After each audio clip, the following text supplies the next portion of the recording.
Item ಯಾವುದೇ ಇರಲಿ try ಮಾಡಿ ಆಚಿ ಚಿಕನ್ ಮಸಾಲಾ. ಇರಾನ್ ಇಸ್ರೇಲ್ ನಡುವೆ ಯುದ್ಧ ಮುಂದುವರೆದಿದೆ.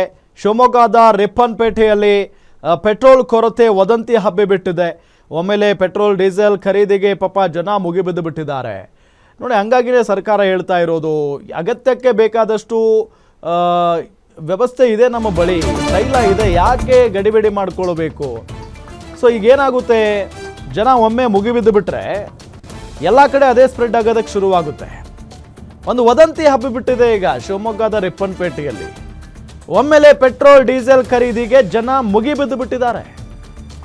ರಿಪ್ಪನ್ಪೇಟೆ ಪಟ್ಟಣದ 3 ಪೆಟ್ರೋಲ್ ಬಂಕ್ನಲ್ಲಿ ಇಂಧನ ಖಾಲಿಯಾದಂಥ ಹಿನ್ನೆಲೆ ಇಂಧನ ಲಭ್ಯ ಇದ್ದ ಪೆಟ್ರೋಲ್ ಬಂಕ್ಗಳು ಫುಲ್ ರಶ್ ಆಗಿದ್ದಾವೆ. ವಾಹನದ ಜೊತೆಗೆ ಖಾಲಿ ಡಬ್ಬಗಳನ್ನು ಹಿಡ್ಕೊಂಡ್ ಬಂದಿದ್ದಾರೆ ಜನ. ಎಲ್ಲಿ ಖಾಲಿ ಆಗ್ಬಿಡುತ್ತೋ ಏನೋ ಪೆಟ್ರೋಲ್ ಅಂತ ಹೇಳಿ, ಮತ್ತೊಂದು ಕಡೆ ಬೆಲೆ ಜಾಸ್ತಿ ಆಗಿಬಿಡುತ್ತೇನೋ ಅನ್ನೋ ನಿಟ್ಟಿನಲ್ಲಿ ಆತಂಕ. ಸೊ ಹಂಗಾಗಿನೇ ಜನ ಏನು ಮಾಡಿದ್ದಾರೆ ನೋಡಿ, ಗುಂಪು ಗುಂಪಾಗಿ ಬಂದಿದ್ದಾರೆ. ಈ ಶಿವಮೊಗ್ಗ ಆಗಿರ್ಬೋದು, ಈ ಕರಾವಳಿ ಭಾಗದಲ್ಲಿ ಆಲ್ಮೋಸ್ಟು ಈ ಹೊಲ ಗದ್ದೆಗಳಲ್ಲೇ ಜಾಸ್ತಿ ಜನ ವಾಸ ಮಾಡ್ತಾ ಇರ್ತಾರೆ, ಸಿಟಿಗಳಿಂದ ದೂರ ಇರ್ತಾರೆ. ಸೊ ಹಾಗಾಗಿ ಏನು ಮಾಡ್ತಾರೆ, ಅವ್ರಿಗೆ ಬೇಕಾದಷ್ಟು ಪೆಟ್ರೋಲ್ ಡೀಸೆಲ್ನ ಖಾಲಿ ಡಬ್ಬಗಳನ್ನು ತಂದು ತುಂಬಿಸ್ಕೊಂಡು ಹೋಗ್ತಾ ಇದ್ದಾರೆ. ಸೊ ಆ ನಿಟ್ಟಿನಲ್ಲಿ ಈಗ ಶಿವಮೊಗ್ಗದ ರಿಪ್ಪನ್ಪೇಟೆಯಲ್ಲೂ ಕೂಡ ಒಂದು ವದಂತಿ ಹರಡಿರೋದು. ಪೆಟ್ರೋಲ್ ಡೀಸೆಲ್ ಖಾಲಿ ಆಗೋಕ್ಕೆ ಸಾಧ್ಯ ಇದೆ ಅಥವಾ ಬೆಲೆ ಜಾಸ್ತಿ ಆಗುತ್ತೆ ಹಾಗೆ ಹೀಗೆ ಅಂತ ಹೇಳಿ ಕೆಲವರು ಆ ವದಂತಿಯನ್ನು ಹಬ್ಬಿಸ್ಬಿಟ್ಟಿದ್ದಾರೆ. ಅದನ್ನು ನಂಬಿ ಜನ ಬಾಟಲ್ಗಳನ್ನು, ಖಾಲಿ ಡಬ್ಬಗಳನ್ನು ತೆಗೆದುಕೊಂಡು ಬಂದು ಪೆಟ್ರೋಲ್ ಡೀಸೆಲ್ ಖರೀದಿಗೆ ಮುಂದಾಗಿರುವಂಥ ದೃಶ್ಯಾವಳಿಗಳನ್ನು ನಮಗೆ ತೋರಿಸ್ತಾ ಇದ್ದೀವಿ. ಬಟ್ ಇದುವರೆಗೂ ಕೂಡ ಆ ರೀತಿಯಾದಂಥ ಪರಿಸ್ಥಿತಿ ರಾಜ್ಯದಲ್ಲಿ ಇಲ್ಲ ಮತ್ತು ದೇಶದಲ್ಲೂ ಕೂಡ ಇಲ್ಲ. ಸೊ ಆ ನಿಟ್ಟಿನಲ್ಲಿ ಯಾರೂ ಕೂಡ ಆತಂಕ ಪಡುವಂಥ ಅವಶ್ಯಕತೆ ಇಲ್ಲ.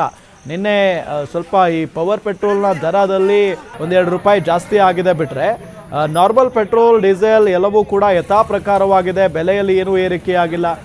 ಜೊತೆಗೆ ತೈಲ ಸಂಗ್ರಹ ಅಂತೂ ಇದ್ದೇ ಇದೆ. ಯಾವುದೇ ರೀತಿಯಾದಂಥ ಆತಂಕ ಪಡುವಂಥ ಅವಶ್ಯಕತೆ ಇಲ್ಲ. ಸರ್ಕಾರವೂ ಕೂಡ ಇದರ ಬಗ್ಗೆ ತಲೆ ಕೆಡಿಸ್ಕೊಳ್ಬೇಡಿ ಅನ್ನೋ ನಿಟ್ಟಿನಲ್ಲೂ ಕೂಡ ಸೂಚನೆಯನ್ನು ಕೊಟ್ಟಾಗಿದೆ ಈಗಾಗಲೇ.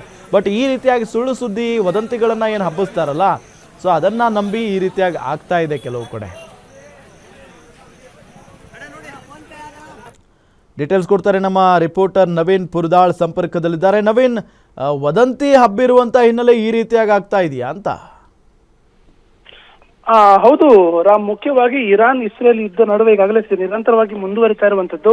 ಇದರ ನಡುವೆ ಆರಂಭದ ದಿನಗಳಲ್ಲಿ ಒಂದಷ್ಟು ಏನು ಇಂಧನದ ಕೊರತೆ ಆಗಿತ್ತು, ಗ್ಯಾಸ್ನ ಕೊರತೆ ಆಗಿತ್ತು. ಆ ಸಂದರ್ಭದಲ್ಲಿ ಒಂದಷ್ಟು ಕೇಂದ್ರ ಸರ್ಕಾರ ಮಧ್ಯಪ್ರವೇಶವನ್ನ ಮಾಡಿ ಸಮಸ್ಯೆಯನ್ನ ಬಗೆಹರಿಸೋ ಪ್ರಯತ್ನವನ್ನ ಮಾಡಿತ್ತು. ಆದರೂ ಕೂಡ ಮಲೆನಾಡು ಶಿವಮೊಗ್ಗ ಜಿಲ್ಲೆಯಲ್ಲಿ ಮತ್ತೊಂದಷ್ಟು ಗ್ಯಾಸ್ನ ಕೊರತೆ ವದಂತಿ, ಜೊತೆಗೆ ಇಂಧನ ಕೊರತೆ ವದಂತಿ ಕೂಡ ಹಬ್ಬಿರುವಂತದ್ದು. ಮುಖ್ಯವಾಗಿ ಶಿವಮೊಗ್ಗದ ಹೊಸನಗರ ತಾಲೂಕಿನ ರಿಪ್ಪನ್ಪೇಟೆ ಪಟ್ಟಣದಲ್ಲಿ ನಿನ್ನೆ ಸಂಜೆ ವೇಳೆಗೆ ಏನು ಅಲ್ಲಿ ಪಟ್ಟಣದಲ್ಲಿರುವಂತಹ 4 ಪೆಟ್ರೋಲ್ ಬಂಕ್ಗಳ ಪೈಕಿ 3ರಲ್ಲಿ ಪೆಟ್ರೋಲ್ ಬಂಕ್ನಲ್ಲಿ ಏನು ಇಂಧನ ಖಾಲಿ ಇದ್ದರೂ ವದಂತಿ ಹಬ್ಬಿದೆ. ತಕ್ಷಣದಲ್ಲಿ ಇದ್ದಂತ ಒಂದು ಪೆಟ್ರೋಲ್ ಬಂಕ್ ಎಲ್ಲರೂ ಕೂಡ ಸಾರ್ವಜನಿಕರು ಮುತ್ತಿಗೆ ಹಾಕಿರುವಂತದ್ದು. ಅದರಲ್ಲೂ ಕೂಡ ಮುಗಿಬಿದ್ದು ವಾಹನಗಳ ಜೊತೆಗೆ ಕ್ಯಾನ್ಗಳನ್ನು ಕೂಡ ತೆಗೆದುಕೊಂಡು ಬಂದು ಒಂದಷ್ಟು ಪೆಟ್ರೋಲ್ ಮತ್ತು ಡೀಸೆಲ್ ಖರೀದಿಗೆ ಮುಗಿಬಿದ್ದಿರುವಂತದ್ದು. ಮುಖ್ಯವಾಗಿ ಅಲ್ಲಿನ ಪೆಟ್ರೋಲ್ ಬಂಕ್ ಮಾಲೀಕರು ಯಾವುದೇ ರೀತಿಯ ಕೊರತೆ ಆಗಿಲ್ಲ, ಕೆಲವು ಬಂಕ್ಗಳಲ್ಲಿ ಮಾತ್ರ ಖಾಲಿ ಆಗಿದೆ, ಮತ್ತೆ ಸಪ್ಲೈ ಬರುತ್ತೆ, ಯಾವುದೇ ಕಾರಣಕ್ಕೂ ಆತಂಕಕ್ಕೆ ಒಳಗಾಗೋದು ಬೇಡ ಅಂದ್ರೂ ಕೂಡ ಸ್ಥಳೀಯವಾಗಿ ಜನರು ಅಂದ್ರೆ ರಿಪ್ಪನ್ಪೇಟೆ ಸುತ್ತಮುತ್ತ ಸಾಕಷ್ಟು ಗ್ರಾಮಗಳಿರೋ ಕಾರಣಕ್ಕಾಗಿ ಎಲ್ಲರೂ ಕೂಡ ದಿನನಿತ್ಯ ಓಡಾಟವನ್ನ ಮಾಡಬೇಕು. ಆ ಕಾರಣಕ್ಕಾಗಿ ಅವರ ವಾಹನಗಳ ಜೊತೆಗೆ ಒಂದಷ್ಟು ಖಾಲಿ ಕ್ಯಾನ್ಗಳನ್ನು ಕೂಡ ತೆಗೆದುಕೊಂಡು ಬಂದು ಏನು ಪೆಟ್ರೋಲ್ ಮತ್ತೆ ಡೀಸೆಲ್ ತುಂಬಿಕೊಳ್ಳುವ ಕೆಲಸವನ್ನ ಮಾಡಿದ್ರು. ಹಾಗಾಗಿ ಒಂದು ರೀತಿಯಲ್ಲಿ ಆತಂಕದ ಸ್ಥಿತಿ ನಿರ್ಮಾಣ ಆಗಿತ್ತು. ಆದ್ರೆ ಸದ್ಯಕ್ಕೆ ಶಿವಮೊಗ್ಗ ಜಿಲ್ಲೆಯಲ್ಲಿ ಯಾವುದೇ ರೀತಿಯ ಇಂಧನಗಳ ಕೊರತೆ ಇಲ್ಲ, ಕೇವಲ ಕಮರ್ಷಿಯಲ್ ಸಿಲಿಂಡರ್ಗಳು ಒಂದಷ್ಟು ವ್ಯತ್ಯಯ ಆಗಿದೆ ಬಿಟ್ಟು ಮತ್ತೆ ಯಾವುದೇ ಸಮಸ್ಯೆ ಇಲ್ಲ ಅಂತ ಜಿಲ್ಲಾಡಳಿತ ಕೂಡ ಮಾಹಿತಿ ಕೊಡೋ ಕೆಲಸವನ್ನ ಈಗಾಗಲೇ ಮಾಡ್ತಾ ಇರುವಂತದ್ದು ರಾಮ್. ಓಕೆ, ಥ್ಯಾಂಕ್ ಯು ತಮ್ಮೆಲ್ಲ ಮಾಹಿತಿಗಾಗಿ.